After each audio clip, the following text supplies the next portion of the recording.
கூடவே இருக்கணும். இவர் வந்து ஒரு குருவி தான். ஆனால் ஒரு குருவியால் இவ்வளோ விஷயம் பண்ண முடியுமான்றது ஒரு ஆச்சரியம். நாங்கள் என்ன பேசினாலும் புரியுது, என்ன செய்ய சொன்னாலும் செய்யுது. எங்களை பார்த்தோன்னா குடுகுடுன்னு ஓடி வந்துடுது. அப்படியே கதவை திறந்து ஓடி வருது. வா அம்மா கையில் ஏறிக்க, வா அம்மா கையில் ஏறிக்கிறியா? குட்.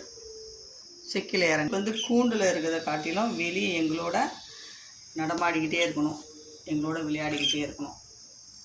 நைட்டு 12 மணி ஆனாலும் இவங்களோட விளையாடுவோம். நாங்கள் நல்லா ஜாலியாக விளையாடுவோம். என்ன செல்லம்? என்னடா குருவி நாய் வச்சு வீடியோ போடுறாங்கன்னு பார்க்குறீங்களா? இவங்க கொடுக்கக்கூடிய அன்பும் பாசமும் இந்த உலகத்தில் வேறு எதுலேயுமே கிடைக்கலங்க. இவங்களோட எங்கள் டைம் ஸ்பெண்ட் பண்ணும்போது எங்களுக்கு மைண்ட் அவ்வளோ ரிலாக்ஸாக இருக்குது. அதுவும் இல்லாமல் இவங்களும் எங்களுக்கு அடாப்ட் ஆகிட்டாங்க. பாத்திரம் தேய்க்க போகிறேன் கையில்